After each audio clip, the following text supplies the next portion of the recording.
Hello, I'm Corey, and today is my remake of Day 19's 100-Day Project. I apologize for that video. It was sideways, or cattywampus, so I'm going to give it another go. 19 of my 100-Day Project, which is 6 by 6 and 6, and that's taking 6 by 6 paper pads and doing a variety of paper projects with them. Today's project is a fun one, and we are going to be making pinwheels. Generally what I use is just the scraps of 6 by 6 paper for this. This is the size of a full 6 by 6 sheet, so it's bigger for most projects than I would generally use, but it's perfect for like the top of a gift, or maybe to go inside of a bouquet. If you put a straw behind it and put your brad through the straw, you've got a pinwheel to put in a flower bouquet, or you can put it on top of a card, or you can put a toothpick behind it and put it on your canapes or hors d'oeuvres. So there's a lot of things you can use for them, but my favorite is just a quick embellishment for 4th of July, baby shower, birthday card, whatever. They make it just a great little embellishment. And you have options with it too. You can see here that this one is curved and really dimensional and big, and this one has got the curves that you would see in a traditional pinwheel.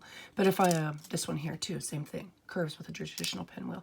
But if I were going to be putting it on a card that's going to be flat or mailed, or maybe in my junk journal or my scrapbook or my planner, I might want something a little more flat, a little less dimensional, and so you can do that too.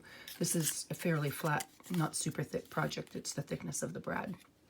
So I'm going to show you how to make these, and they're super simple. The big thing is, remember, square. So you'll need some paper, some either single-sided or double-sided paper, just a scrap. Just make sure you've cut it into a square shape, and it doesn't matter the dimension. This little guy is a 1 inch by 1 inch, so you can see it's super tiny, and I showed you this one was a 6 by 6. So anything like this one, I think, is off like 2 5/8 and 2 5/8. So any square, it doesn't matter. So you need your paper.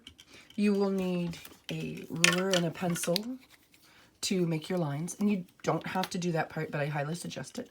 You need some kind of a tool to poke it, and if you don't have a pokey tool, just use a thumbtack. They work great. You need a pair of scissors, and then a brad, or even not an eyelet, an enamel dot. Because you're gluing the center down, you don't have to have a brad to hold it through. You can just put an enamel dot. You just kind of want to hide that centerpiece. And so now that enamel dots are so popular, you can certainly use that. But if you're wanting to attach it to something else, you'll need a brad. And I've got a couple different size brads here. Depending on what size paper I use, I'll want to use a bigger or a smaller brad.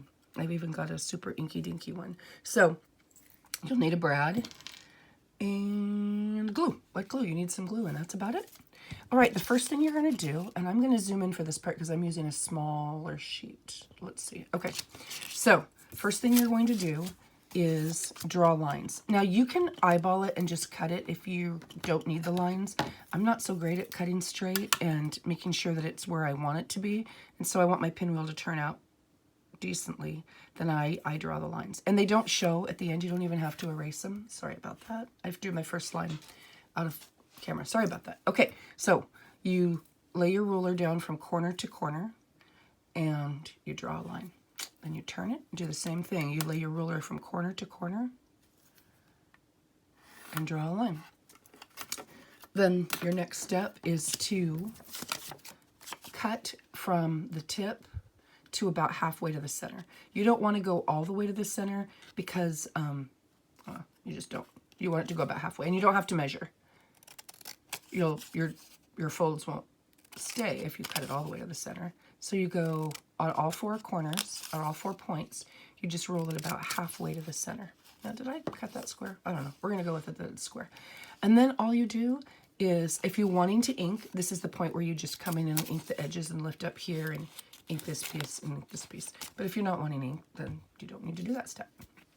Okay, now you put a little bit of your wet glue in the center where the lines intersect, and then take every, oops, I'll move that out of the way, every other corner, and you're going to bring it in and just past the center. You don't want to put it exactly on the center because that's, there you go, because that's going to be covered. So you're going to bring it just past the center, okay?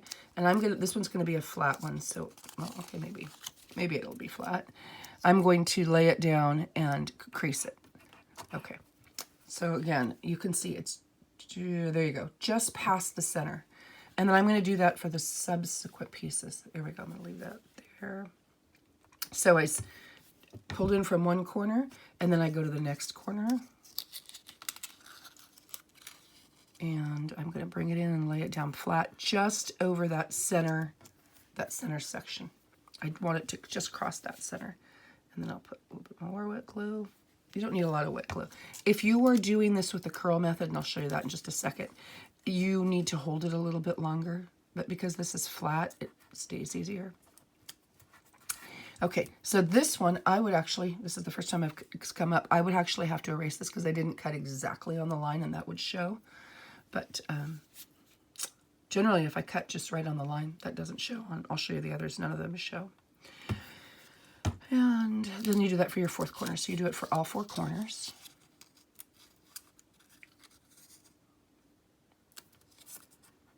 And crease down. And because that has a line that shows, I'm going to come in and erase it. There we go.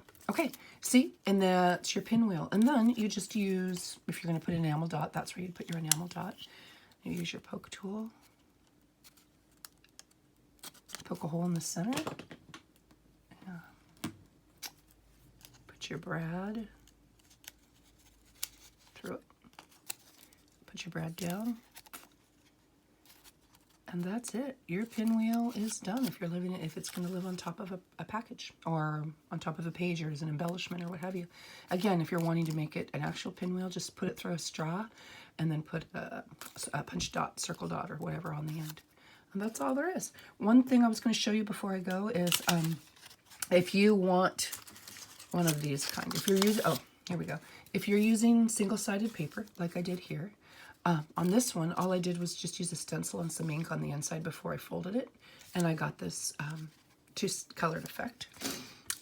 If you are wanting the curl rather than the lay flat, when you're working with single-sided paper, it just folds over. It's not a big deal. But when you're working with double-sided paper, sometimes you have to give it a bit of help. So, like, here's one I just cut to show you. If I do this, I don't have, I mean, I can force it, but I don't have much curl.